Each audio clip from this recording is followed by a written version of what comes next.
Existe um momento na Bíblia que você provavelmente já leu dezenas de vezes. Um episódio que parece simples, até ingênuo. Uma festa de casamento em uma pequena vila da Galileia. Vinho que acaba. Um milagre que transforma água em vinho. História conhecida, certo? Mas e se eu te disser que esse relato esconde uma das verdades mais perturbadoras do cristianismo? E se as bodas de Caná não forem apenas sobre um milagre, mas sobre uma revelação que a igreja precisou silenciar durante 2000 anos? O que você está prestes a descobrir não é fantasia, não é teoria conspiratória vazia. É o resultado de análises textuais, estudos acadêmicos e tradições preservadas em silêncio por comunidades que se recusaram a esquecer. É sobre um detalhe que está ali, bem na sua frente, escondido à vista de todos. Pense comigo. Por que esse seria o primeiro milagre de Jesus? Por que justamente em um casamento?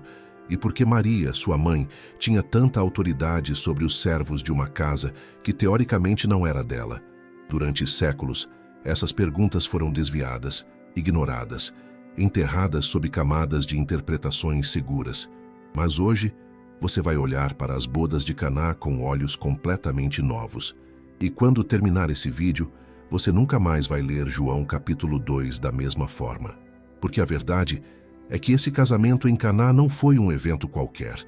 Tradições antigas sugerem algo que os concílios eclesiásticos preferiram apagar. Manuscritos que foram deixados de fora da Bíblia oficial apontam para uma realidade diferente. E até mesmo o texto canônico, quando analisado com atenção, revela fissuras na narrativa oficial. Você já parou para se perguntar por que a identidade do noivo nunca é revelada? Em todos os evangelhos, nomes são mencionados: Zaqueu, Jairo, Nicodemos, Lázaro. Mas nas bodas de Caná, o protagonista do evento, o noivo, é um fantasma sem nome. Por quê? E Maria? Ah, Maria! Ela não apenas sugere que Jesus faça algo, ela ordena aos servos: façam o que ele mandar. Que tipo de convidada dá ordens aos empregados de uma festa? Que autoridade é essa? Estudos antropológicos sobre casamentos judaicos no primeiro século revelam detalhes fascinantes. Naquela cultura, apenas a família direta do noivo tinha poder sobre os servos. Apenas a mãe do noivo poderia intervir dessa forma em uma crise envolvendo a festa. E havia uma crise. O vinho tinha acabado. Para nós, hoje, pode parecer apenas um constrangimento social, mas naquela época era uma humilhação devastadora. Era uma falha pública que mancharia a reputação da família por gerações. O noivo era o responsável por providenciar vinho suficiente, e quando Maria percebe o problema, ela age imediatamente, não como uma convidada, como alguém que tinha responsabilidade direta sobre aquele evento. Agora deixe essas informações se assentarem por um momento. Um casamento, um noivo sem nome, Maria com autoridade de anfitriã, Jesus realizando seu primeiro milagre público justamente ali. O que realmente aconteceu nas bodas de Caná? Essa pergunta incomodou teólogos durante séculos. Alguns simplesmente evitaram o assunto. Outros criaram explicações que não resistem a uma análise cultural e histórica mais profunda. E uma parcela pequena, mas corajosa, de estudiosos começou a investigar tradições que sobreviveram fora dos muros da ortodoxia. E o que essas tradições dizem vai abalar suas certezas. Porque se o que você acreditou a vida toda sobre esse episódio está errado, o que mais pode estar errado? Se a igreja primitiva decidiu moldar essa narrativa de uma forma específica, ocultando detalhes incômodos, que outras verdades foram ajustadas para servir a uma agenda institucional. Você não precisa abandonar sua fé para fazer essas perguntas. Na verdade, perguntar é um ato de fé. É confiar que a verdade é mais forte que o dogma. É acreditar que Deus não teme sua busca sincera por conhecimento. Então prepare-se, porque nos próximos minutos vamos desmontar uma das narrativas mais protegidas do cristianismo. Vamos examinar o texto bíblico com lupa. Vamos trazer à luz tradições que foram silenciadas. E vamos te dar ferramentas para que você mesmo tire suas conclusões. Porque a verdade sobre as bodas de Caná não está perdida. Ela sempre esteve ali, esperando que alguém tivesse coragem de olhar. Vamos começar pelo básico. O que a Bíblia realmente diz sobre as bodas de Caná? O relato está em João 2 e 1:11. E é importante lermos com atenção, palavra por palavra, porque os detalhes importam. O texto começa assim: 3 dias depois, houve um casamento em Caná da Galileia, e a mãe de Jesus estava ali. Jesus e seus discípulos também foram convidados para o casamento.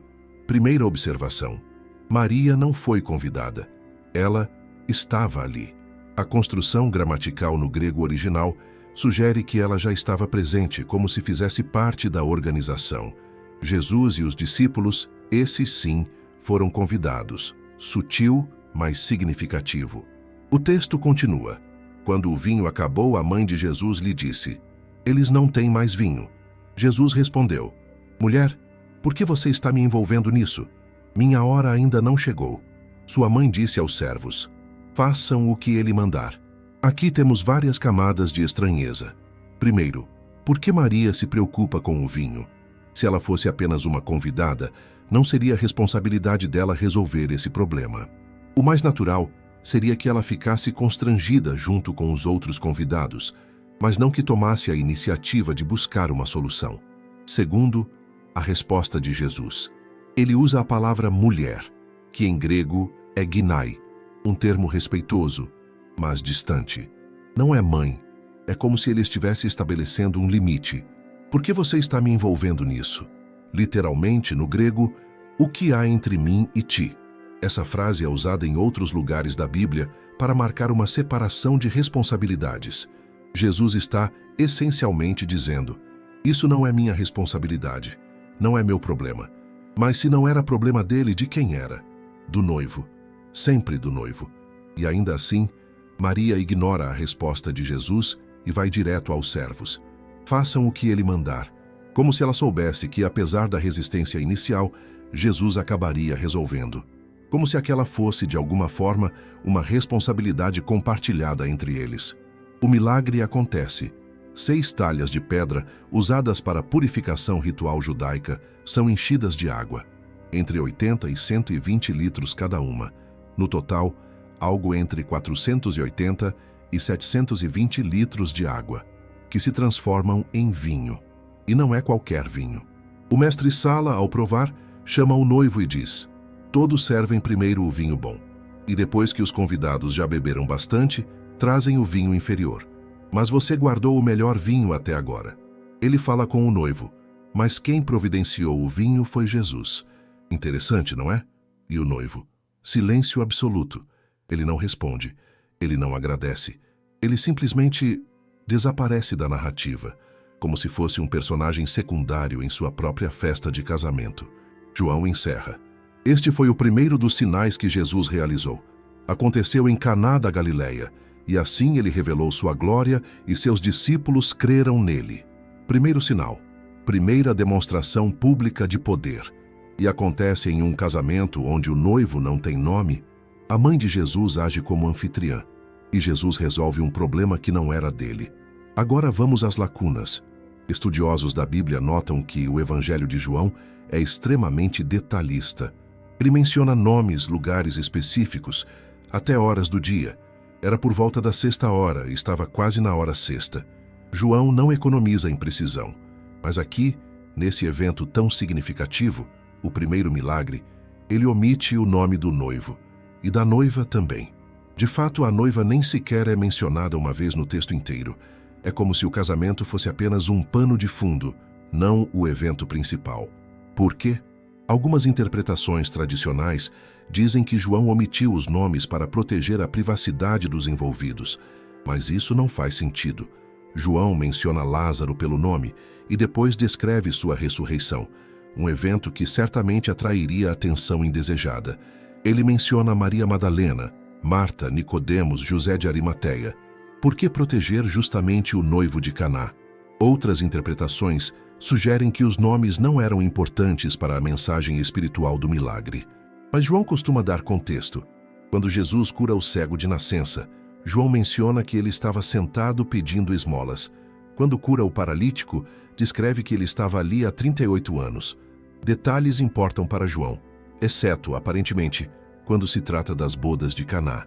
A verdade é que essa omissão gerou séculos de especulação, e algumas dessas especulações vieram de lugares inesperados. Tradições orais preservadas em comunidades cristãs primitivas.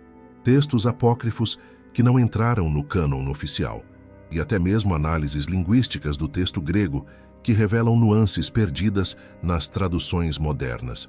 O que todas essas fontes sugerem vai contra tudo o que você aprendeu na escola dominical. E é exatamente por isso que precisamos continuar investigando. Se você está sentindo aquela inquietação crescendo dentro de você, aquela sensação de que está finalmente fazendo as perguntas certas, então você precisa se inscrever neste canal agora. Por quê? Porque o que vamos explorar nos próximos minutos é apenas a ponta do iceberg.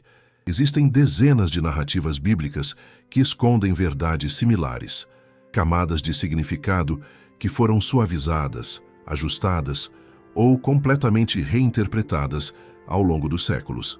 E aqui neste espaço, nós nos comprometemos a investigar essas verdades com seriedade, respeito e coragem intelectual. Então se inscreva agora, porque essa jornada está apenas começando. E você não vai querer perder o que vem pela frente. Vamos nos aprofundar no comportamento de Maria nas bodas de Caná, porque quanto mais você examina, mais estranho fica. Imagine a cena. Uma festa de casamento na Galileia do primeiro século. Casamentos judaicos daquela época eram eventos comunitários massivos. Não duravam algumas horas, duravam dias, às vezes uma semana inteira. A família do noivo era responsável por alimentar e entreter dezenas, às vezes centenas de convidados durante todo esse período. Era uma demonstração pública de prosperidade e generosidade. E falhar nessa demonstração era uma vergonha que marcaria a família por gerações. Estudos antropológicos sobre cultura mediterrânea antiga mostram que a honra e a vergonha eram os pilares da estrutura social. Sua reputação era tudo. Então, quando o vinho acaba no meio da festa, não é apenas um problema logístico, é uma catástrofe social. E quem percebe primeiro? Maria. Não os servos, que deveriam estar monitorando os suprimentos. Não o mestre-sala, responsável por coordenar o serviço. Maria.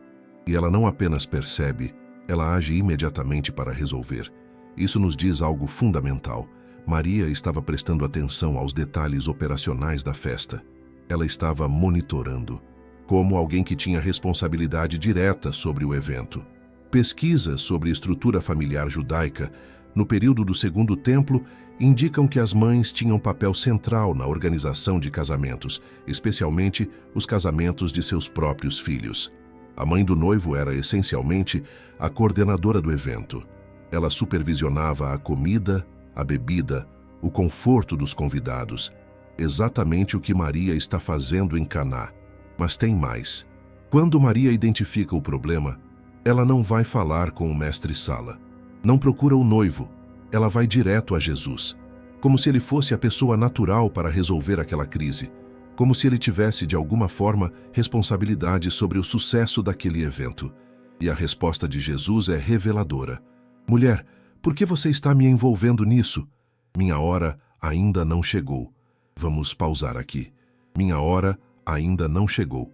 É uma frase que João usa várias vezes em seu evangelho, sempre se referindo ao momento da crucificação e glorificação de Jesus. É um termo técnico, teológico. Jesus está dizendo, não é hora de revelar quem eu realmente sou. Mas por que ele associaria fazer vinho em uma festa com revelar sua identidade messiânica? Por que isso seria tão significativo? A menos que não fosse apenas uma festa. A menos que aquele momento específico, aquele lugar específico, tivesse um significado pessoal profundo para Jesus. Algo que tornaria um milagre ali particularmente revelador. Maria, porém, insiste, e isso é crucial. Ela não aceita a recusa. Ela vai aos servos e diz, façam o que ele mandar. Que autoridade Maria tinha para dar ordens aos servos? Análises de hierarquia doméstica em casas galileias do primeiro século mostram que servos obedeciam a uma cadeia clara de comando. Primeiro, o dono da casa, depois a esposa do dono, depois os filhos adultos. Convidados não davam ordens a servos. Nunca. A menos que não fossem apenas convidados. E os servos obedecem imediatamente, sem questionar, como se estivessem acostumados a receber instruções de Maria, como se ela fosse uma figura de autoridade reconhecida naquela casa. Há ainda outro detalhe fascinante. O texto diz que Maria estava ali antes de Jesus chegar.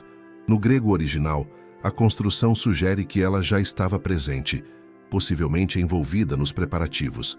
Jesus e os discípulos chegaram depois como convidados. Por que Maria chegaria antes? Porque ela estaria ali desde o início. Tradições preservadas em alguns textos patrísticos, escritos dos primeiros padres da Igreja, mencionam que Maria tinha um relacionamento próximo com a família de Caná. Algumas dessas tradições sugerem laços familiares. Outros insinuam algo diferente. Mas o mais interessante é o silêncio institucional sobre essas tradições. Muitos textos patrísticos foram preservados, copiados e estudados intensivamente. Mas aqueles que especulavam sobre a natureza exata do envolvimento de Maria em Caná foram, curiosamente, menos copiados, menos estudados. Como se houvesse um desconforto em explorar esse tema muito profundamente. O que eles sabiam que nós não sabemos? Há um paralelo interessante em outro momento do ministério de Jesus. Nas bodas de Caná, Maria toma a iniciativa e Jesus resiste inicialmente, mas depois age. Na crucificação, Maria está aos pés da cruz. E Jesus, do alto da cruz, diz a ela: "Mulher, eis aí teu filho", referindo-se a João. E a João: "Eis aí tua mãe". Novamente, mulher, não mãe. Um distanciamento respeitoso, mas deliberado. Estudiosos notam que João, ao escrever seu evangelho, cria conexões intencionais entre o início e o fim do ministério de Jesus. O primeiro sinal em Caná e o último sinal na cruz estão teologicamente ligados. Em ambos, Maria está presente. Em ambos, Jesus a chama de mulher. Em ambos há vinho. Em Caná, vinho de celebração. Na cruz, vinho amargo oferecido a Jesus. É como se João estivesse dizendo: se você entender Caná, você entenderá a cruz, e vice-versa. Mas o que exatamente ele queria que entendêssemos? A chave pode estar no que João não diz, nas omissões deliberadas, no noivo sem nome, na noiva que nunca aparece, em Maria agindo como anfitriã sem ser apresentada como tal. Em Jesus realizando seu primeiro milagre público, em um contexto curiosamente íntimo e doméstico. Todas essas peças formam um quebra-cabeça. E quando você começa a montá-lo, a imagem que emerge é perturbadora, especialmente se você foi ensinado a vida toda que Jesus era celibatário, que sua missão era puramente espiritual, que relacionamentos românticos ou familiares estavam fora de questão. Mas e se essa não for toda a história? E se as bodas de Caná forem, na verdade, um registro cuidadosamente codificado de algo que os primeiros cristãos sabiam, mas que as gerações posteriores decidiram apagar? Agora vamos mergulhar no grego, porque a Bíblia que você lê em português passou por múltiplas camadas de tradução, e em cada camada, escolhas foram feitas, palavras foram suavizadas, nuances foram perdidas. O Novo Testamento foi escrito originalmente em grego koiné, o grego comum falado no Império Romano do primeiro século. E quando examinamos o texto grego de João 2:1-11, encontramos detalhes fascinantes que simplesmente não sobrevivem à tradução. Vamos começar com a primeira frase. No terceiro dia houve um casamento em Caná da Galileia. Em português, parece uma marcação temporal simples, 3 dias depois de algo. Mas depois de quê? João acabou de narrar o chamado dos primeiros discípulos. 3 dias depois daquilo tem um casamento. Mas no grego, no terceiro dia tem ressonâncias muito mais profundas. É uma frase carregada de significado teológico. O terceiro dia é quando Jesus ressuscitou. É um número simbólico de completude e revelação divina. João usa essa frase intencionalmente, sinalizando aos leitores: prestem atenção, algo importante está prestes a acontecer. Depois, temos a descrição de Maria estar ali. No grego é en imitir tu isso aqui. Estava a mãe de Jesus ali. O tempo verbal indica um estado contínuo. Ela não chegou, ela estava, já presente. O que reforça nossa análise anterior, Maria não foi convidada como os outros. Ela fazia parte da estrutura do evento. Agora a parte crucial. Quando Maria diz a Jesus eles não têm mais vinho, a frase grega é unon uk echusin, vinho não tem. É uma afirmação simples, factual, mas o tom implica expectativa. Não é, existe um problema aqui.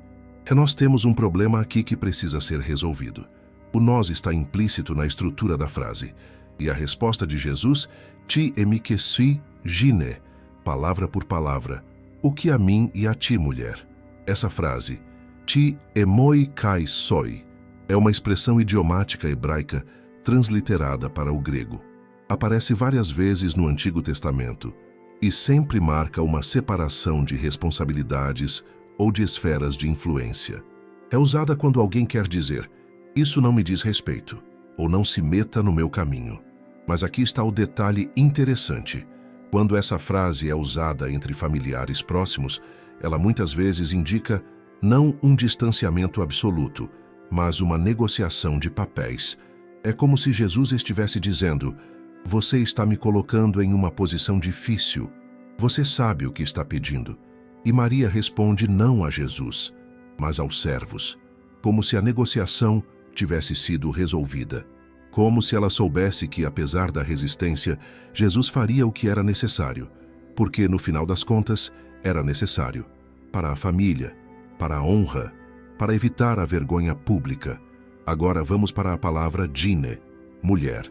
Em traduções modernas, isso soa áspero, distante, mas no grego koiné, ginai era na verdade um termo de respeito, não era ofensivo. Jesus usa a mesma palavra quando fala com Maria do alto da cruz. E quando fala com outras mulheres ao longo dos evangelhos, sempre com respeito. Mas também era um termo formal, não íntimo, não mãe, mitir, não mamãe. Era uma forma de estabelecer distância profissional, mesmo dentro de um relacionamento familiar. Por que Jesus precisaria estabelecer essa distância? Análises literárias sugerem que João está criando uma separação teológica. O Jesus da fé, o Messias, o Filho de Deus, está em tensão com o Jesus histórico, o Filho de Maria, membro de uma família humana. E Caná é o momento em que essas duas identidades começam a colidir. Porque fazer aquele milagre significava se expor, significava começar a revelar quem ele realmente era. E em um ambiente tão específico, um casamento em uma vila pequena, cercado de família e amigos, essa revelação teria consequências pessoais imediatas. Jesus estava essencialmente dizendo, se eu fizer isso, minha vida privada acaba. Você entende o que está pedindo? E Maria, sim, mas é necessário. Depois temos a descrição do vinho. O mestre Sala prova e diz ao noivo, você guardou o melhor vinho até agora. No grego, sitetirikas ton kalon nuinon eosarte. Tu guardaste o bom vinho até agora. O verbo tereu significa guardar, preservar, manter seguro. Não é apenas você deixou de servir, é você intencionalmente guardou. Implica planejamento, cuidado deliberado. O mestre Sala está elogiando o noivo por uma estratégia inteligente. Servir o vinho inferior primeiro, quando os convidados estão menos exigentes, e depois trazer o melhor. Mas quem realmente planejou isso? Jesus, através do milagre. E o noivo não responde. Não corrige o mestre Sala dizendo, na verdade, não fui eu. Simplesmente, silêncio. Por quê? Porque aceitar o crédito pelo milagre seria natural? Porque o milagre estava, de alguma forma, beneficiando diretamente a ele? Estudiosos da narrativa joanina notam que João frequentemente usa ironia dramática, situações onde os personagens dizem uma coisa, mas o leitor sabe algo mais. O mestre Sala elogia o noivo sem saber que o verdadeiro provedor do vinho está ali, silencioso. Mas, e se não for apenas ironia? E se for também verdade literal? E se o noivo estivesse ali, e o vinho realmente fosse para ele, mas a identidade do noivo fosse exatamente o que João escolheu não revelar explicitamente? Algumas tradições textuais antigas, preservadas em comentários patrísticos e variantes manuscritas, sugerem que os primeiros leitores do Evangelho de João sabiam algo que nós não sabemos, que havia um contexto compartilhado, uma informação implícita que tornava a omissão do nome do noivo não uma falha narrativa, mas uma escolha literária deliberada. Como quando alguém conta uma história e omite um detalhe óbvio porque todos já sabem. Então, fomos àquele restaurante e você não precisa dizer qual, porque seu ouvinte já sabe de qual você está falando.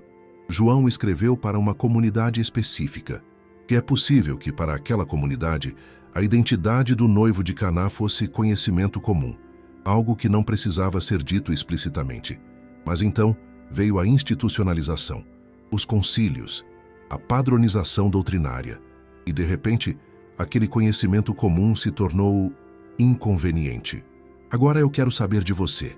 Depois de tudo que examinamos até agora, o comportamento de Maria, as lacunas no texto, os detalhes no grego original, o que você está pensando? Você consegue ver o que João talvez estivesse tentando comunicar de forma velada? Escreva nos comentários sua reflexão honesta. Não tenha medo de dizer não sei ou estou confuso. Essa jornada é sobre fazer perguntas, não sobre ter todas as respostas. Sua perspectiva importa. E quero construir essa investigação junto com você. Quando falamos de evangelhos apócrifos, precisamos esclarecer algo importante. Não estamos falando de livros falsos ou inventados.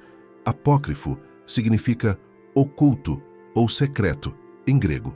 Esses textos são documentos históricos reais, escritos nos primeiros séculos do cristianismo, que simplesmente não foram incluídos no cânon oficial da Bíblia. Por quê? As razões variam. Alguns foram considerados teologicamente problemáticos. Outros eram usados por grupos que a igreja institucional considerava heréticos, e alguns simplesmente foram esquecidos, copiados com menos frequência até desaparecerem. Mas alguns sobreviveram. E quando os examinamos, encontramos tradições alternativas sobre Jesus que são fascinantes. Vamos começar com o Evangelho de Felipe, descoberto em 1945 em Nag Hammadi, Egito. É um texto gnóstico do século III, mas estudos sugerem que preserva tradições orais muito mais antigas. Em uma passagem específica, o texto fala sobre 3 mulheres que andavam sempre com Jesus: Maria, sua mãe, a irmã dela, e Madalena, aquela que era chamada de sua companheira. A palavra usada aqui, koinonos, em grego, é significativa. Pode ser traduzida como companheira, parceira ou consorte. É uma palavra que implica intimidade e parceria profunda, não apenas amizade casual. O texto continua, descrevendo que Jesus frequentemente beijava Maria Madalena, e os discípulos ficavam incomodados com isso, perguntando por que ele a amava mais que a eles. Agora, tradições gnósticas são complexas e simbólicas. Muitos estudiosos argumentam que essas descrições são metafóricas, representando união espiritual não física. E isso é uma interpretação válida. Mas há outra possibilidade. E se forem ambas? E se os gnósticos usassem relacionamentos humanos reais como símbolos de verdades espirituais maiores? Afinal, é exatamente isso que João faz em seu evangelho canônico. Ele usa eventos históricos reais, um casamento, uma tempestade, uma pesca, como veículos para verdades teológicas profundas, história e simbolismo entrelaçados. Outro texto interessante é o Evangelho de Maria, Madalena, também encontrado em Nag Hammadi. Aqui Maria aparece como uma discípula proeminente, alguém que tinha ensinamentos especiais de Jesus que os outros apóstolos não tinham. Pedro, no texto, fica com ciúmes e questiona por que Jesus teria revelado coisas a Maria que não revelou aos homens. Levi, presumivelmente Mateus, defende Maria dizendo: se o Salvador a considerou digna, quem és tu para rejeitá-la? Esses textos nos mostram algo importante. Nas primeiras décadas do cristianismo, havia debates intensos sobre o papel das mulheres, sobre Maria Madalena especificamente, e sobre a natureza do relacionamento dela com Jesus. E esses debates não eram abstratos, eram pessoais, carregados de emoção. Como se houvesse memórias vivas, tradições transmitidas oralmente, que conflitavam com a narrativa que estava sendo institucionalmente estabelecida. Agora, é crucial enfatizar: evangelhos apócrifos não têm a mesma autoridade histórica que os evangelhos canônicos. Eles foram escritos mais tarde, frequentemente por comunidades com teologias específicas. Não podemos simplesmente aceitar tudo o que dizem como fato histórico, mas também não podemos ignorá-los completamente, porque eles preservam tradições. Memórias, porque eles preservam tradições. Memórias de comunidades que conheceram pessoas que conheceram os apóstolos. São como ecos de conversas antigas. E quando múltiplos textos apócrifos, escritos em lugares diferentes, por grupos diferentes, todos mencionam uma relação especial entre Jesus e Maria Madalena, isso merece atenção. Não como prova definitiva, mas como evidência de que essa era uma tradição amplamente conhecida nos primeiros séculos. Uma tradição que, eventualmente, precisou ser suprimida. Por quê? Bem, se Jesus teve uma companheira, uma parceira íntima, isso levanta questões teológicas complexas sobre sua humanidade, sobre celibato, sobre o papel das mulheres na liderança da Igreja. Questões que os concílios do século IV e V preferiram não enfrentar. Então Maria Madalena foi reinterpretada, transformada de discípula proeminente em pecadora arrependida. Uma narrativa conveniente que a diminuía, que a tornava dependente da misericórdia de Jesus, ao invés de parceira em sua missão. O Papa Gregório Magno, no ano 591, oficializou essa reinterpretação em um sermão, identificando Maria Madalena com a pecadora anônima de Lucas 7 e com Maria de Betânia. 3 mulheres diferentes fundidas em uma só e definida principalmente por seu passado de pecado. Estudiosos bíblicos modernos reconhecem que essa fusão foi um erro histórico, mas o dano estava feito. Por 1400 anos, Maria Madalena foi conhecida como prostituta, não como apóstola dos apóstolos, título que os primeiros padres da Igreja, como Hipólito de Roma, lhe davam. Só em 2016, o Vaticano oficialmente elevou a celebração de Maria Madalena ao status de festa, reconhecendo seu papel apostólico. Mas mesmo assim, a imagem popular permanece distorcida. Voltando aos evangelhos apócrifos, há um texto particularmente intrigante chamado Pistis Sophia, Fé-Sabedoria, um diálogo gnóstico do século III. Nele, Maria Madalena é a interlocutora principal de Jesus, fazendo mais perguntas e recebendo mais ensinamentos que qualquer outro discípulo. Em um momento, Jesus diz: Maria, tu bem-aventurada, que eu aperfeiçoarei em todos os mistérios do alto.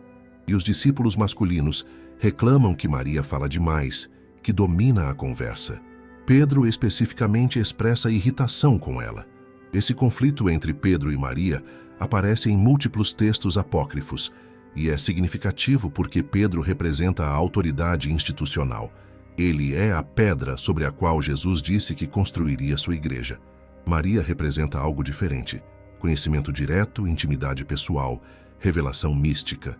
São 2 tipos de autoridade e intenção, e historicamente sabemos qual prevaleceu. Mas voltemos às bodas de Caná. Existe algum texto apócrifo que fale especificamente desse evento? Não diretamente, mas existem referências intrigantes em escritos patrísticos, textos dos primeiros padres da Igreja. Orígenes de Alexandria, no século III, menciona em um comentário que alguns interpretavam as bodas de Caná como o próprio casamento de Jesus, mas ele rapidamente descarta essa ideia como absurda. O interessante é que ele sentiu necessidade de descartá-la, o que significa que a interpretação existia, era conhecida o suficiente para que Orígenes precisasse refutá-la. Tertuliano, outro padre antigo, também faz referências vagas a interpretações carnais das bodas de Caná que precisavam ser corrigidas. Por que tantos primeiros teólogos cristãos se preocuparam em refutar uma interpretação que supostamente nunca existiu? A resposta pode ser simples: porque a interpretação existia e era amplamente difundida. Talvez até fosse a interpretação original, transmitida oralmente pelos que conheceram João. Mas à medida que o cristianismo se institucionalizava, à medida que o celibato clerical se tornava doutrina, essa interpretação se tornava inconveniente. Então foi silenciada. Não por destruição violenta de textos, embora isso também tenha acontecido em alguns casos, mas por algo mais sutil, simplesmente deixando de copiar. deixando de comentar, deixando de ensinar. Até que depois de gerações, a memória se perdesse. Mas memórias perdidas às vezes são recuperadas. E quando encontramos fragmentos delas em textos antigos, em tradições orais preservadas em comunidades marginais, em análises linguísticas de evangelhos canônicos, um padrão emerge. Um padrão que sugere que os primeiros cristãos sabiam algo sobre Jesus que as gerações posteriores escolheram esquecer. Para entender completamente as bodas de Caná, precisamos entender como funcionavam os casamentos judaicos no primeiro século. Porque quando colocamos o evento em seu contexto cultural apropriado, os detalhes estranhos começam a fazer sentido. Casamentos judaicos daquela época eram processos longos e elaborados. Começavam com o noivado, eruzim em hebraico, que era juridicamente vinculante. O casal era considerado casado legalmente, embora ainda não vivessem juntos. Esse período de noivado podia durar 1 ano ou mais. Durante esse tempo, o noivo preparava uma casa para receber sua noiva. Geralmente construía um quarto adicional na casa de seu pai, uma tradição que Jesus menciona em João 14:2. Na casa de meu pai há muitas moradas. Vou preparar-vos lugar. Quando tudo estava pronto, acontecia a cerimônia de casamento propriamente dita, Nissuim, e essa cerimônia era seguida por uma festa que durava 7 dias, não algumas horas. 7 dias completos de celebração. O noivo era responsável por tudo: comida, bebida, entretenimento, acomodação para convidados que vinham de longe. Era uma demonstração massiva de hospitalidade e prosperidade. E o vinho era especialmente importante. Estudos sobre cultura mediterrânea antiga mostram que vinho não era apenas uma bebida. Era símbolo de alegria, prosperidade e bênção divina.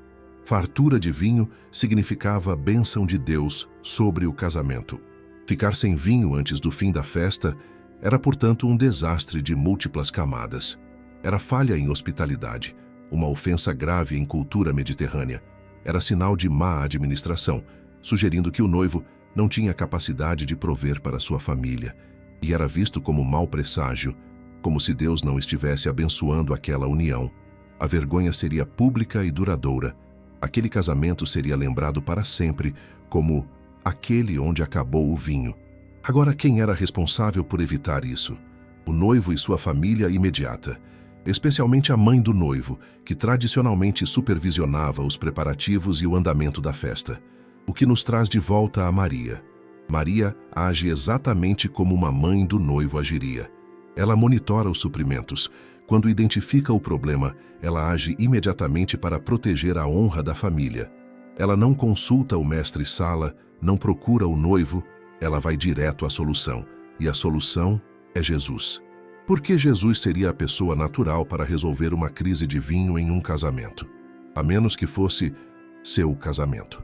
Há outro detalhe cultural importante. Em casamentos judaicos do primeiro século, o noivo tinha um papel específico durante a festa. Ele era o anfitrião supremo. Ele circulava entre os convidados, garantindo que todos estivessem sendo bem servidos. Ele era o rosto da hospitalidade. E onde está o noivo durante a crise do vinho em Caná? Silencioso, invisível. Mas Jesus age. E quando o mestre-sala prova o vinho milagroso, ele vai até o noivo e o elogia por ter guardado o melhor vinho até agora. O noivo não corrige. Aceita o elogio em silêncio. Seria isso meramente coincidência? Ou seria porque o noivo e Jesus eram a mesma pessoa? Estudiosos da Bíblia debatem intensamente essa possibilidade. A maioria a rejeita, argumentando que se Jesus fosse o noivo, João teria dito explicitamente. Mas outros apontam que João frequentemente usa ironia e ocultação narrativa, dizendo verdades de forma velada para aqueles com ouvidos para ouvir. Há precedente bíblico para isso. O próprio Jesus ensinava através de parábolas, especificamente para ocultar verdades daqueles que não estavam prontos para entendê-las. A vós vos é dado conhecer os mistérios do reino de Deus, mas aos outros se diz por parábolas. Lucas 8:10. E se João estivesse fazendo o mesmo, contando a história de forma que aqueles dentro da comunidade entendessem, mas deixando ambiguidade suficiente para proteger informações sensíveis? Havia razões práticas para isso. O Evangelho de João foi escrito provavelmente entre 90 e 100 d.C. Nessa época, cristãos estavam começando a enfrentar perseguição romana mais intensa. Documentos cristãos podiam ser confiscados e usados como evidência contra a comunidade. Se o Evangelho contivesse informações que pudessem ser usadas para deslegitimar Jesus, como casamento, que alguns na cultura romana poderiam interpretar como diluindo sua divindade, isso poderia ser perigoso. Então João pode ter escolhido contar a história de forma codificada. Para aqueles que sabiam, os detalhes eram suficientes. Maria agindo como mãe do noivo. Jesus resolvendo a crise do vinho. O noivo sem nome que aceita crédito pelo milagre. Para aqueles de fora, era apenas uma história bonita sobre um milagre em um casamento. Mas havia outra razão, talvez mais importante, para a ambiguidade. Tradição rabínica. Rabinos judeus frequentemente ensinavam através de perguntas não respondidas. Deixavam lacunas intencionais em suas narrativas para forçar o ouvinte a pensar, a investigar, a buscar camadas mais profundas de significado. É possível que João, escrevendo para uma audiência com mentalidade judaica, estivesse usando a mesma técnica. As lacunas não são falhas, são convites. Convites para olhar mais de perto, para fazer as perguntas desconfortáveis, para não aceitar passivamente a interpretação superficial. E quando fazemos essas perguntas, quando examinamos os detalhes culturais, quando colocamos o evento em seu contexto histórico apropriado, uma possibilidade emerge. Uma possibilidade que a igreja institucional preferiu não explorar. Se as bodas de Caná foram de fato o casamento de Jesus, a próxima pergunta óbvia é: com quem? Os evangelhos canônicos não dão resposta explícita, mas quando examinamos o padrão de presença feminina na vida de Jesus, um nome aparece consistentemente: Maria Madalena. Quem era Maria Madalena? Os evangelhos a descrevem como uma das seguidoras mais devotadas de Jesus. Lucas 8:2 menciona que ela era uma das mulheres que haviam sido curadas de espíritos malignos e enfermidades, especificamente que 7 demônios tinham saído dela. Essa descrição foi posteriormente interpretada como evidência de possessão demoníaca ou pecado sexual. Mas análises linguísticas sugerem algo diferente. Em literatura judaica da época, 7 demônios era frequentemente código para completude de aflição. Não necessariamente possessão literal, mas sofrimento profundo de qualquer tipo. Poderia ser doença física, trauma psicológico ou opressão social. O que sabemos com certeza é que depois desse episódio de cura ou libertação, Maria Madalena se tornou parte do círculo íntimo de Jesus. E aqui está o detalhe crucial. Ela é mencionada por nome mais vezes nos evangelhos do que a maioria dos apóstolos masculinos. Ela aparece em todos os 4 evangelhos, e em todos os 4, ela está presente nos momentos mais importantes: a crucificação, o sepultamento e a ressurreição. De fato, Maria Madalena é a primeira testemunha da ressurreição. Em João 20, Jesus aparece primeiro a ela, não a Pedro, não a João, a Maria, e ele a chama pelo nome, Maria. E ela responde: Raboni, meu mestre, meu professor. Há uma intimidade nessa cena que é inegável. Jesus ressuscitado, em seu primeiro momento de aparição humana, escolhe aparecer a Maria, em um jardim, sozinhos, ao amanhecer. É uma cena carregada de simbolismo. Jardim como o Éden, amanhecer como novo começo, Maria como a nova Eva, testemunhando o nascimento de uma nova criação. Mas também é uma cena de intimidade profundamente humana. Ele diz o nome dela de uma forma específica.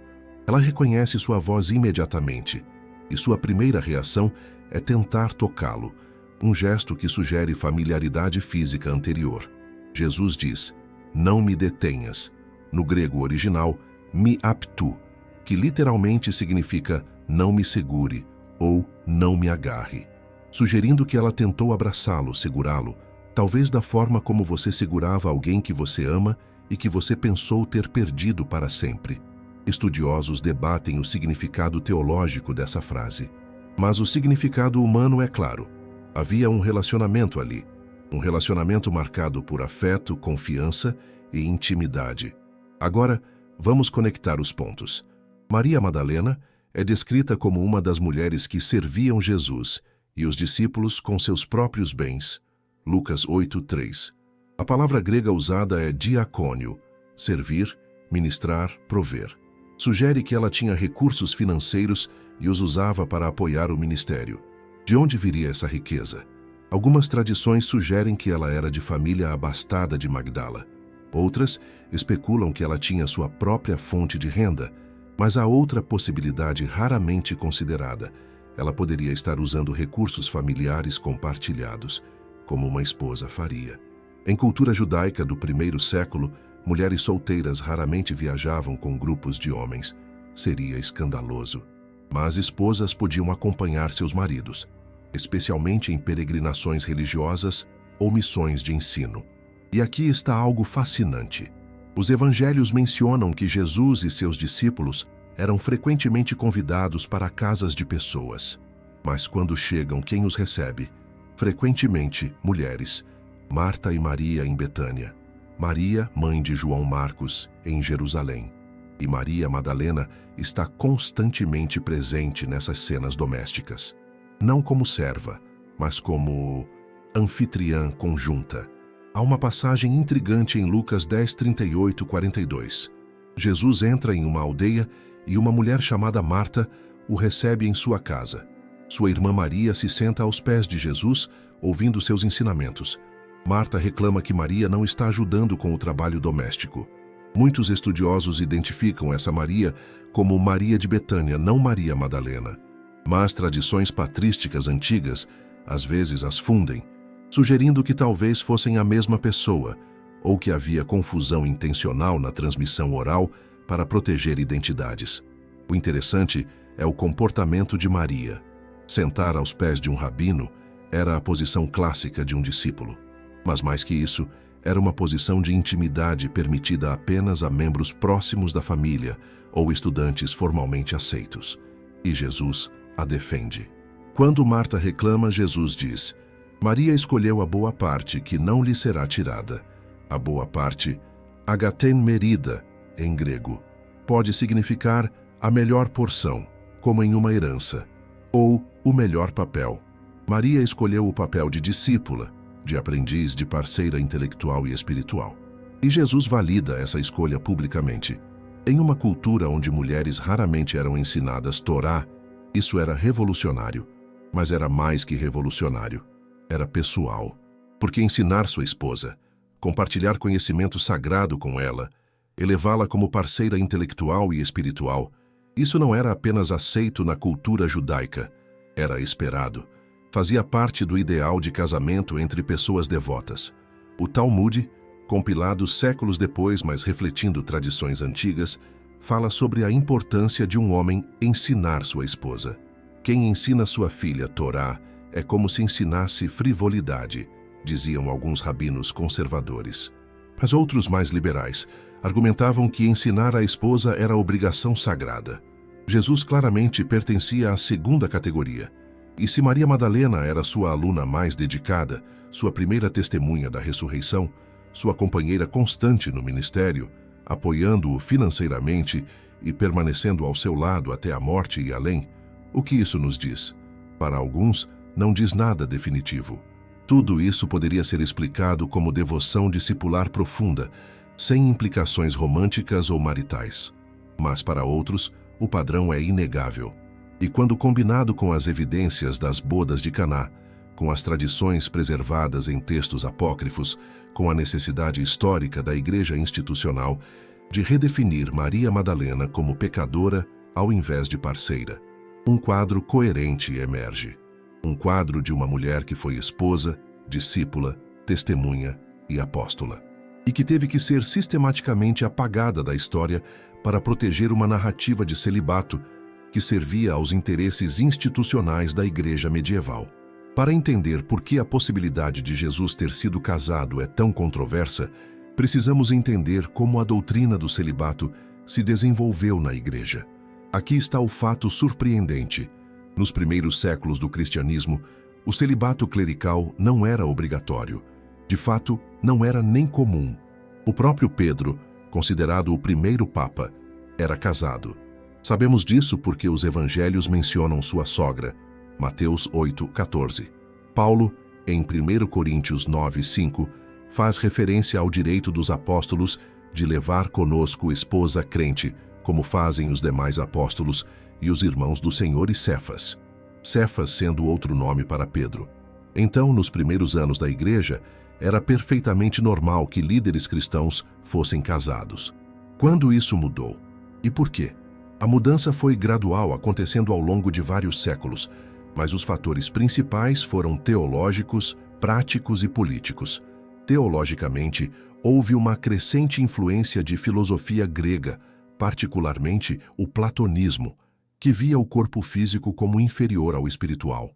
Essa perspectiva não era originalmente judaica. O judaísmo celebra a criação física, incluindo sexualidade dentro do casamento, como boa e abençoada por Deus. Mas à medida que o cristianismo se espalhava pelo mundo greco-romano, absorvia conceitos filosóficos locais. A ideia de que a virgindade era mais pura que o casamento começou a ganhar força.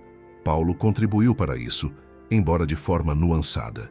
Em 1 Coríntios 7, ele escreve que seria bom que todos permanecessem solteiros como ele, mas reconhece que cada um tem de Deus o seu próprio dom e que é melhor casar do que abrasar-se. Paulo não estava condenando o casamento. Estava dizendo que, dadas as circunstâncias de perseguição e a expectativa do retorno iminente de Cristo, poderia ser mais prático permanecer solteiro. Era conselho contextual, não mandamento universal. Mas gerações posteriores interpretaram essas palavras como elevação do celibato acima do casamento. Práticos fatores também influenciaram. À medida que a igreja se tornava mais institucionalizada, surgia a questão da herança. Bispos casados poderiam tentar passar suas posições para seus filhos, criando dinastias eclesiásticas. Propriedade da igreja poderia ser fragmentada através de heranças familiares. Celibato obrigatório resolvia esses problemas. Garantia que a lealdade do clero fosse exclusivamente à instituição, não à família, e mantinha as propriedades e recursos eclesiásticos intactos. Foi no Concílio de Elvira, por volta do ano 306, que vemos a primeira legislação formal exigindo que clérigos se abstivessem de relações conjugais. Mas mesmo isso não foi universalmente aceito ou praticado.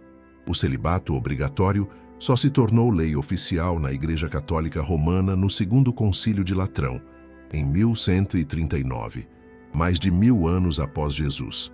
Mas aqui está a questão.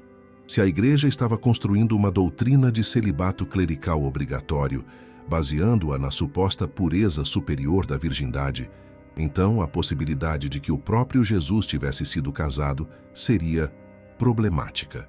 Não impossível de conciliar teologicamente, afinal Jesus era plenamente humano e plenamente divino, e sua humanidade incluiria experiências humanas normais, mas seria inconveniente para a narrativa que estava sendo construída.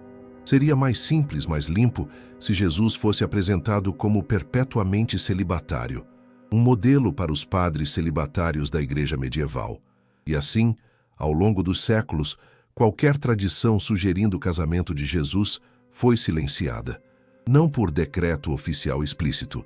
Não há um concílio que diga Jesus definitivamente não era casado, mas por omissão, por evitar o assunto, por reinterpretar passagens ambíguas de forma que excluíssem a possibilidade. As bodas de Caná se tornaram apenas uma história sobre um milagre. Maria Madalena se tornou prostituta arrependida. E a humanidade completa de Jesus, incluindo a possibilidade de relacionamentos íntimos, de parceria romântica, de experienciar amor humano em sua totalidade, foi suavemente apagada. Isso não significa que houve conspiração maliciosa. A maioria dos líderes eclesiásticos ao longo da história agiu com sinceridade, fazendo o que acreditavam ser melhor para proteger a fé. Mas sinceridade não é o mesmo que precisão histórica. E agora, 2000 anos depois, estamos em posição de fazer perguntas que nossos antepassados não puderam fazer. Temos acesso a manuscritos antigos que foram descobertos apenas no século passado. Temos ferramentas de análise linguística e histórica que não existiam antes. Temos liberdade acadêmica para explorar possibilidades sem medo de heresia. E quando usamos essas ferramentas, quando fazemos essas perguntas, quando olhamos para as evidências com olhos frescos, uma imagem diferente de Jesus emerge, não menos divino, não menos santo, mas talvez mais completamente humano. Antes de continuarmos, eu preciso saber algo. De onde você está assistindo esse vídeo? Escreva nos comentários sua cidade, seu país, porque essa busca pela verdade está acontecendo globalmente. Em cada continente, em cada idioma, pessoas estão fazendo as mesmas perguntas, questionando as mesmas narrativas. E eu quero ver até onde essa onda de despertar chegou. Então, escreva aí. De onde você está me assistindo neste exato momento? Os primeiros séculos do cristianismo foram marcados por diversidade extraordinária. Havia dezenas de evangelhos circulando, múltiplas interpretações sobre quem Jesus era e o que seus ensinamentos significavam. Comunidades cristãs em diferentes regiões praticavam a fé de formas radicalmente diferentes. Essa diversidade não era caos, era riqueza, refletia a complexidade da experiência humana com o divino. Mas à medida que o cristianismo crescia e se institucionalizava, especialmente depois que se tornou religião oficial do Império Romano, sob Constantino em 313 d.C., havia pressão crescente por uniformidade, uniformidade teológica, uniformidade litúrgica, uniformidade narrativa. E foi nos concílios ecumênicos, grandes encontros de bispos para decidir questões de doutrina, que essa uniformidade foi forjada. O mais famoso é o Concílio de Nicéia, em 325 d.C., convocado por Constantino, reuniu cerca de 300 bispos de todo o império para resolver controvérsias sobre a natureza de Cristo, particularmente o debate entre Ário e Atanásio sobre se Jesus era criado ou eterno. O que emergiu foi o Credo Niceno, uma declaração formal de fé que definia ortodoxia cristã. Qualquer coisa fora desse credo era heresia, mas o que não é frequentemente discutido é o processo pelo qual se chegou a esse credo. Não foi revelação divina direta, foi debate humano, barganha política, compromisso teológico. Constantino presidiu pessoalmente partes do concílio, e ele tinha interesses políticos claros. Queria uma religião unificada que pudesse unificar seu império. Diversidade teológica significava divisão potencial. Então, havia pressão institucional em direção à uniformidade. E parte dessa uniformização envolveu decidir quais textos eram escrituras inspiradas e quais não eram. O cânon do Novo Testamento, como o conhecemos hoje, não foi finalizado formalmente até o Concílio de Cartago, em 397 d.C. Antes disso, diferentes comunidades cristãs usavam diferentes coleções de textos. Algumas incluíam o Evangelho de Tomé, outras usavam o Pastor de Hermas. O Apocalipse de Pedro era amplamente lido. E havia muitos outros, evangelhos, atos de apóstolos, epístolas, que eram considerados úteis, inspiradores ou verdadeiros por várias comunidades. O que os concílios fizeram foi criar uma lista oficial. 27 livros no Novo Testamento, nada mais. Mas quais foram os critérios? Oficialmente, os textos aceitos precisavam 1. Ter autoria apostólica ou conexão próxima com os apóstolos. 2. Ser amplamente usados nas igrejas. E 3. Ser teologicamente consistentes com a fé ortodoxa. O terceiro critério é o problemático, porque fé ortodoxa já havia sido definida pelos mesmos bispos que estavam agora escolhendo quais textos apoiavam essa fé. Era raciocínio circular, textos que apresentavam Jesus de formas que não se encaixavam na ortodoxia emergente eram excluídos, não necessariamente porque eram falsos ou inventados, mas porque eram inconvenientes. Evangelhos gnósticos que enfatizavam conhecimento místico direto sobre autoridade institucional, excluídos. Textos que apresentavam Maria Madalena como líder proeminente, marginalizados. Narrativas que sugeriam que Jesus tinha relacionamentos humanos profundos, incluindo possivelmente casamento, silenciados. E aqui está o crucial. Os concílios não apenas decidiram o que seria canônico, também influenciaram como os textos canônicos seriam interpretados. Tomemos as bodas de Caná. O texto de João foi aceito no cânon, mas a interpretação de que poderia ser o casamento do próprio Jesus foi desencorajada. Não por análise textual cuidadosa, mas porque não se encaixava na narrativa teológica que estava sendo construída. Da mesma forma, o papel de Maria Madalena nos evangelhos canônicos foi reinterpretado. Ela estava lá no texto, impossível de remover, mas sua importância foi diminuída através de sermões, comentários e tradição oral controlada pela hierarquia eclesiástica. É importante entender, não estamos falando de conspiração no sentido moderno. Não havia reuniões secretas onde bispos decidiam maliciosamente suprimir a verdade. Era mais sutil. Era o processo natural de institucionalização. À medida que qualquer movimento se torna instituição, ele inevitavelmente sacrifica alguma complexidade e diversidade em favor de coesão e controle. O cristianismo não é único nisso.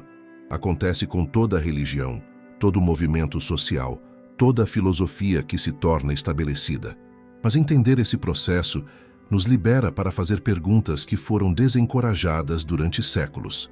Nos permite voltar aos textos originais com olhos frescos, sem os filtros de interpretação institucional acumulados.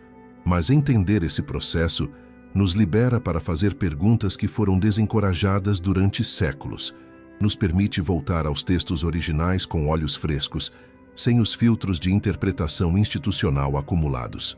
Porque aqui está a verdade libertadora. Você não precisa da permissão da instituição para ler a Bíblia e fazer suas próprias perguntas. Você não precisa aceitar interpretações que foram estabelecidas por concílios políticos há 1700 anos. A fé verdadeira não teme questionamento. Ela o convida. E quando voltamos aos evangelhos sem os filtros institucionais, quando examinamos as bodas de Caná com atenção aos detalhes culturais e linguísticos, quando consideramos tradições que foram marginalizadas, mas nunca completamente destruídas, uma narrativa mais rica, mais humana, mais completa emerge. Uma narrativa onde Jesus não é menos divino por ser completamente humano, onde experimentar amor romântico, parceria matrimonial, intimidade física não diminui sua santidade, mas a completa. Porque se Deus se tornou humano, então a experiência humana completa, incluindo o casamento, não é manchada pela divindade, é santificada por ela. Os concílios escolheram uma narrativa diferente, uma narrativa mais segura, mais controlável, mais útil para a estrutura de poder que estavam construindo. Mas narrativas suprimidas têm uma forma de ressurgir. Verdades enterradas eventualmente são desenterradas. E talvez seja esse o momento. Talvez 2000 anos depois, estejamos prontos para ver Jesus não através das lentes da política eclesiástica do quarto século, mas como seus contemporâneos o viram.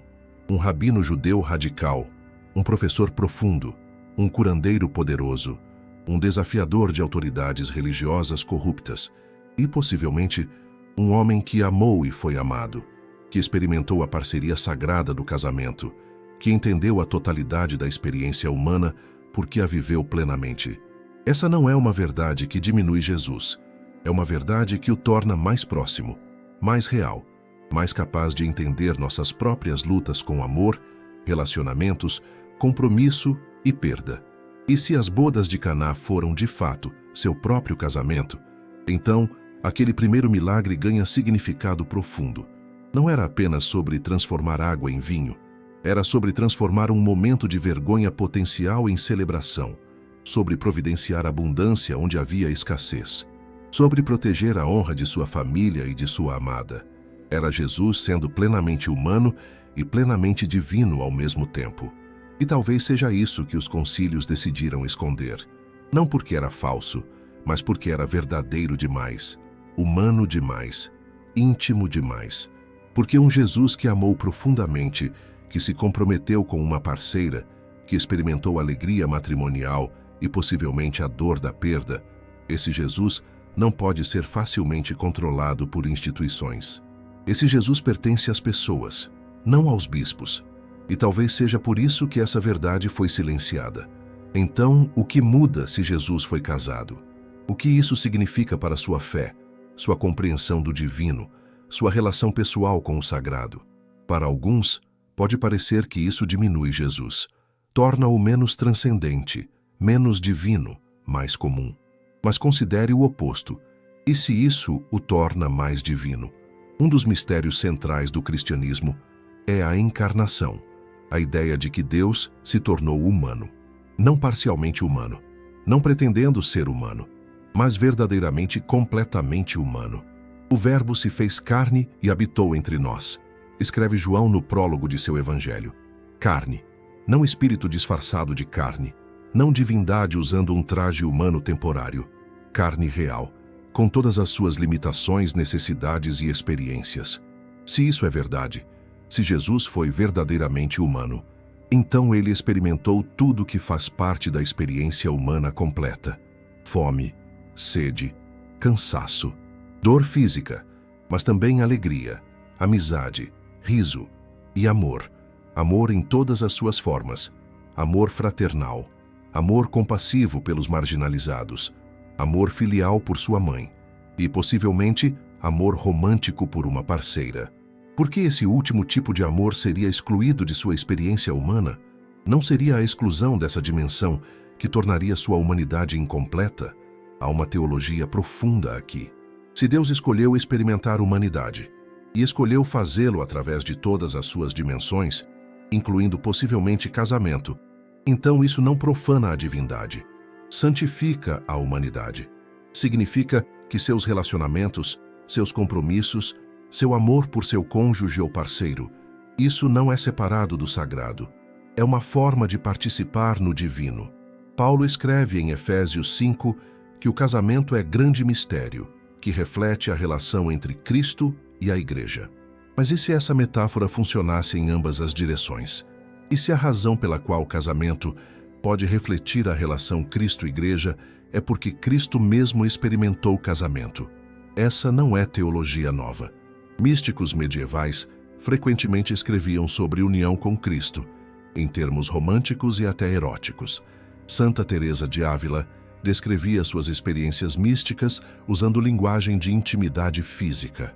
São João da Cruz escrevia poesia de amor apaixonado sobre a alma, buscando união com o divino amado.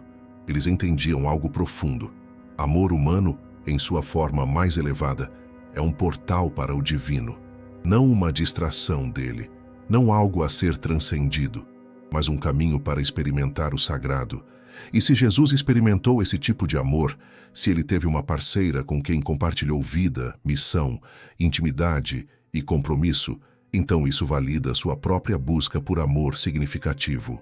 Significa que quando você ama profundamente, você está participando de algo que o próprio Cristo experimentou. Você não está sendo mundano ou carnal. Você está sendo plenamente humano da forma que Deus intencionou. Há também implicações para como entendemos a autoridade espiritual. Se Maria Madalena foi parceira de Jesus, companheira em seu ministério, primeira testemunha da ressurreição, então ela não era apenas seguidora passiva, era líder por direito próprio. E o fato de que sua liderança foi sistematicamente diminuída ao longo dos séculos nos diz algo importante sobre como instituições religiosas tratam mulheres. Não porque a Bíblia exige essa diminuição, mas porque estruturas de poder patriarcais a exigem. Redescobrir o papel verdadeiro de Maria Madalena não é apenas correção histórica, é libertação espiritual. Para mulheres que foram ensinadas que sua única opção é apoiar homens ao invés de liderar. Para homens que foram ensinados que parceria verdadeira com mulheres é impossível em contextos espirituais. A verdade sobre as bodas de Caná, se for mesmo verdade que era o casamento de Jesus, quebra esses padrões opressivos. E, finalmente, a implicação para como você entende sua própria espiritualidade. Você não precisa escolher entre humanidade e divindade, entre amor terreno e amor celestial, entre corpo e espírito. Jesus não fez essa escolha. Ele viveu ambos, completamente, simultaneamente, e você pode também. Sua busca por relacionamento significativo não é distração de sua busca espiritual. É parte dela. Sua experiência de amor romântico não é inferior a amor místico. É uma forma de amor místico. Tudo isso é validado se Jesus foi casado. Se ele experimentou o que você experimenta. Se ele conheceu alegria de parceria e talvez dor de perda. Se ele entende quando você ora sobre seus próprios relacionamentos porque ele teve os dele. Isso não diminui Cristo. Torna-o mais acessível, mais empático, mais capaz de ser sumo sacerdote que pode compadecer-se das nossas fraquezas. Hebreus 4:15. Porque foi tentado e viveu em todas as coisas como nós, incluindo o amor. Você pode estar se perguntando, tudo isso é fascinante historicamente, mas por que importa agora? Por que 2000 anos depois, devemos nos importar se Jesus foi casado ou não? A resposta é, porque verdade sempre importa, especialmente verdades que foram suprimidas para servir agendas institucionais. Vivemos em um momento de despertar global. Pessoas ao redor do mundo estão questionando narrativas que foram aceitas sem exame por gerações. Estão exigindo transparência de instituições que historicamente operaram com sigilo. Estão reclamando autoridade sobre suas próprias vidas espirituais. E esse despertar inclui fazer perguntas honestas sobre religião, não para destruir fé, mas para purificá-la, para separá-la de estruturas de controle que foram construídas ao seu redor. A questão do casamento de Jesus é emblemática de um problema maior, a tendência de instituições religiosas de moldar narrativas históricas para servir suas necessidades presentes. Quando a igreja medieval precisava justificar celibato obrigatório, criou uma narrativa onde Jesus era perpetuamente celibatário. Quando precisava diminuir liderança feminina, transformou Maria Madalena em prostituta arrependida. Quando precisava consolidar poder, excluiu textos que enfatizavam experiência mística, direta sobre autoridade institucional. Entender esses processos históricos nos libera para fazer escolhas conscientes sobre nossa própria fé. Não precisamos aceitar pacotes pré-montados de crenças. Podemos examinar evidências, fazer perguntas, chegar a nossas próprias conclusões. E isso não é heresia, é maturidade espiritual. Jesus mesmo encorajava questionamento. Quando João Batista, na prisão, enviou discípulos para perguntar: És tu aquele que havia de vir, ou esperamos outro? Jesus não condenou a dúvida. Respondeu com evidências. Os cegos veem, os coxos andam, os leprosos são purificados, os surdos ouvem, os mortos são ressuscitados. Mateus 11:5. Ele tratou a pergunta honesta com respeito, oferecendo razões para acreditar, ao invés de exigindo fé cega. E nós devemos fazer o mesmo. Quando alguém pergunta, Jesus foi casado? A resposta honesta não é não pergunte isso, ou aceite o que a igreja ensina. É vamos examinar as evidências juntos e cada um chegue à sua própria conclusão. Há também implicação prática para vidas contemporâneas. Milhões de pessoas lutam para reconciliar espiritualidade com sexualidade. Foram ensinadas que corpo e espírito são opostos, que amor físico é inferior a amor espiritual, que casamento é concessão à fraqueza humana, não celebração de força humana. Essas ideias causaram dano incalculável, vergonha em torno de sexualidade, culpa em relacionamentos, incapacidade de integrar diferentes dimensões do ser humano. Mas se Jesus experimentou amor romântico e parceria matrimonial, isso muda tudo. Significa que essas experiências não são obstáculos à santidade, são caminhos para ela. Jovens adultos que estão deixando igrejas em massa, pesquisas mostram que isso está acontecendo globalmente, frequentemente citam a incapacidade da religião institucional de falar significativamente sobre relacionamentos, sexualidade e identidade.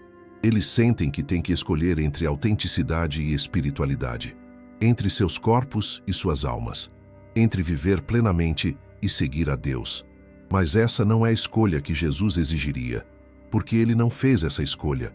Ele viveu plenamente, espiritualmente, fisicamente, emocionalmente, relacionalmente. Redescobrir a humanidade completa de Jesus, incluindo possivelmente casamento, oferece caminho para a integração, para jovens que não precisam mais escolher. para pessoas em relacionamentos que não precisam mais sentir que estão sendo menos espirituais, para todos que buscam vida plena, não vida dividida. Há também implicação para como entendemos textos sagrados. A Bíblia não é livro mágico que caiu do céu completo e inalterado.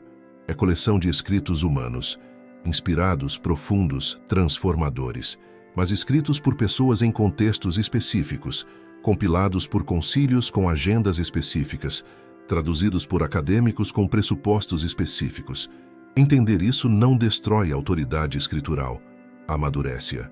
Nos ensina a ler com discernimento, a fazer perguntas sobre contexto, a reconhecer camadas de interpretação que foram adicionadas ao longo dos séculos e nos libera para encontrar verdade mais profunda.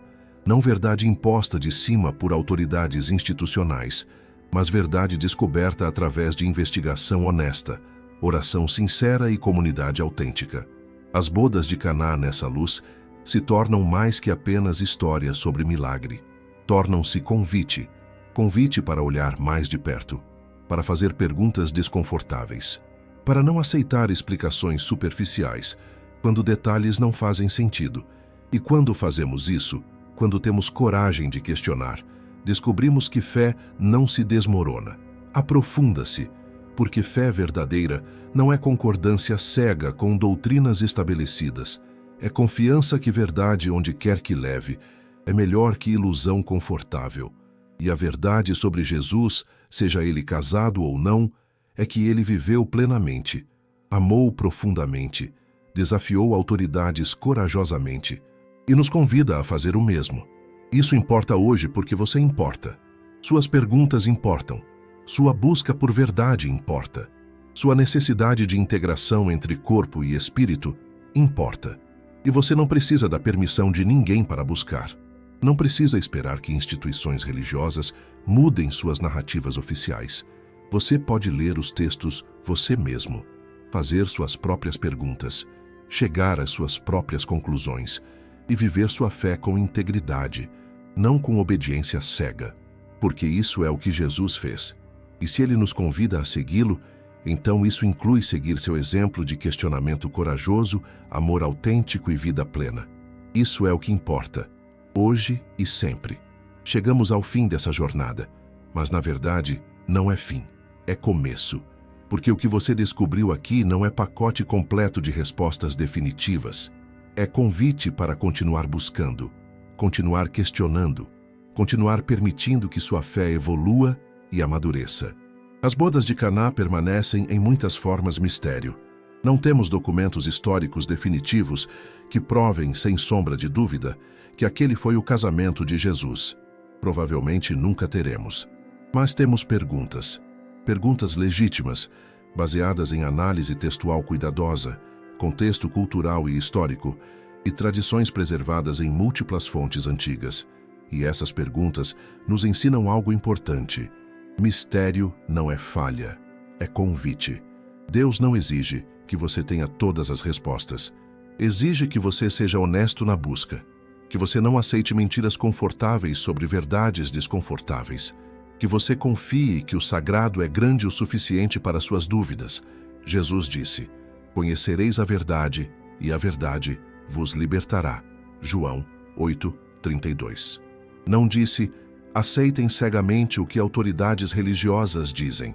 Disse: "Conheçam a verdade."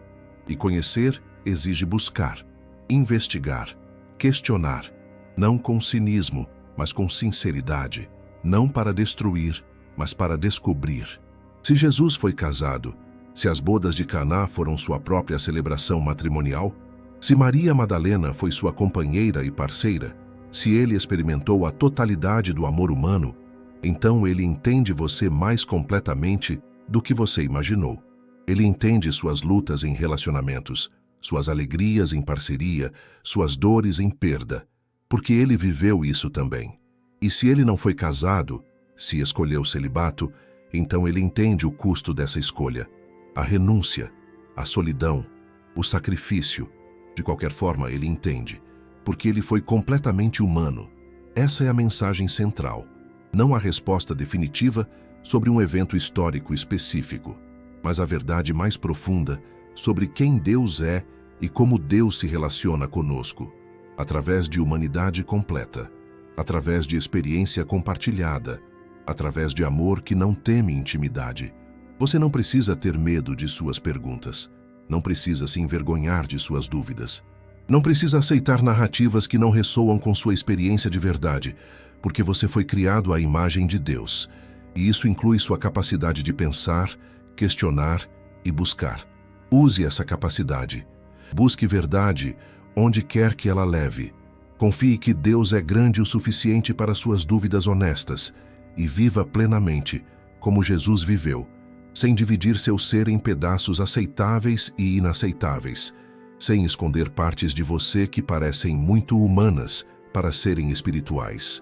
Porque se há algo que as bodas de Caná nos ensinam, seja interpretado como evento comum ou como revelação velada, é que o divino não evita o humano, abraça-o, celebra-o, transforma-o, água em vinho, comum em extraordinário, humano em divino.